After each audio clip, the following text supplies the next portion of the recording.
Hi friends, good morning friends. నేను ఈరోజు కోడిగుడ్డు ములక్కాయ పులుసు ఎలా తయారు చేయాలో నా స్టైల్లో చూపిస్తాను.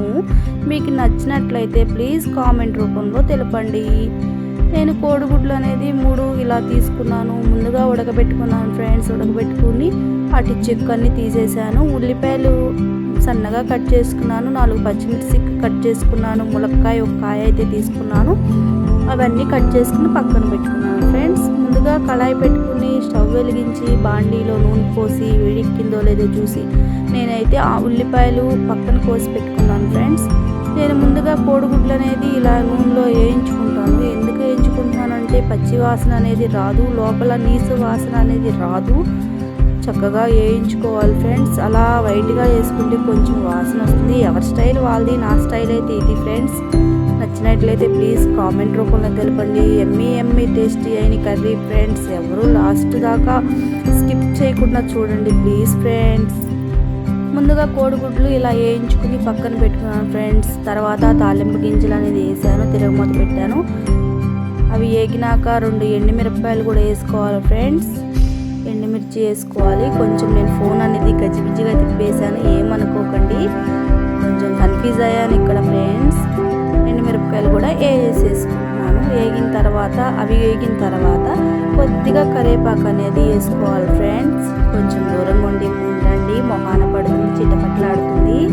కొంచెం కరివేపాకు అనేది వేసుకున్నాను. అవి కూడా వేగిన తర్వాత మనం ముందుగా కోసుకుని పక్కన పెట్టుకున్న పచ్చిమిర్చి ఉంటుంది కదా, పచ్చిమిర్చి అనేది వేసుకుంటే ముందు పచ్చిమిరపకాయలు చిటపట అంటాయి. అవి వేసుకుంటే మనకి భయం అనేది ఉండదు. తర్వాత ఉల్లిపాయలు ములక్కాయలు కోసుకుని ప్లేట్లో పెట్టుకున్నా కదా ఫ్రెండ్స్, అవి కూడా వేసేసుకుంటున్నాను. అవి వేసుకున్నాక కొంచెం అట్లా ఇట్లా గంటతో తిప్పేసుకుంటున్నాను ఫ్రెండ్స్.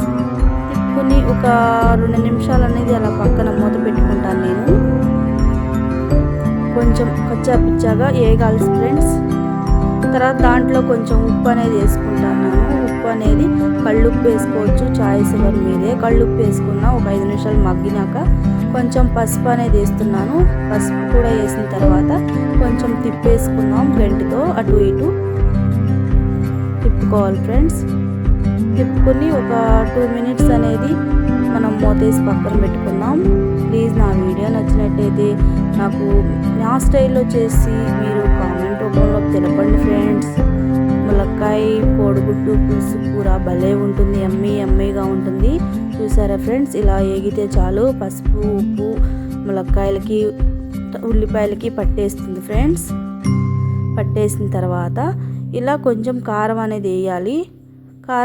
కారం అనేది వేసిన తర్వాత కొంచెం మనకు కారానికి తగ్గలాగే వేసుకోవాలి. మనం ఎంత అయితే తింటామో అంతే వేసుకోవాలి. కొంచెం అయిపోయిన తర్వాత గంటతో తిప్పినాక ఒక 2 నిమిషాలు అలా వేగిన తర్వాత మళ్ళా చూసుకుని మనం ముందుగా నేను కొంచెం చింతపండు, నిమ్మకాయ సైజ్ అంత చింతపండు నానపెట్టుకుని గుజ్జు అనేది తీసుకున్నాను. దీంట్లోనే పోసేస్తున్నాను. ఇందులో వేసేసి మనకు సరిపడా వాటర్ పోసుకోవాలి ఫ్రెండ్స్. కొద్దిగా మనకు సరిపడా వాటర్ పోసుకోవాలి. ఒకసారి గెంటితో ఇలా తిప్పుకొని మనం ముందుగా కోడిగుడ్లు ఉడకబెట్టుకున్నాం కదా ఫ్రెండ్స్, అవి కూడా ఇందులోనే పెట్టేసేయాలి. పులుపు అనేది కోడిగుడ్లకు పడుతుంది. ఇలా పెట్టేసేయాలి. ఒకసారి ఇలా పెట్టేసేసిన తర్వాత మూతేసి బాగా ఉడకనియాలి ఫ్రెండ్స్. ఇదిగో ఇలా ఉడుకుతూ ఉండగా మనం ఒకసారి మూత తీసి ఒకసారి ఇలా తిప్పి మళ్ళీ మూతేసి ఒక 20 నిమిషాలు, ఒక అరగంట సేపు అనేది లో టు హై ఫ్లేమ్లో మండుకుంటూ పక్కన పెట్టుకోవాలి. ఇదిగో ఫ్రెండ్స్, ఇలా వచ్చేసింది కర్రీ. నా వీడియో మీకు నచ్చినట్లయితే ప్లీజ్ లైక్ అండ్ కామెంట్ చేయండి. సూపర్గా ఉంటుంది కర్రీ. ఒక్కసారి ఇలా ట్రై చేసి టేస్ట్ చేసి కామెంట్ రూపంలో తెలపండి ఫ్రెండ్స్. Okay, bye friends. నేను చెప్పిన విధంగా ట్రై చేయండి.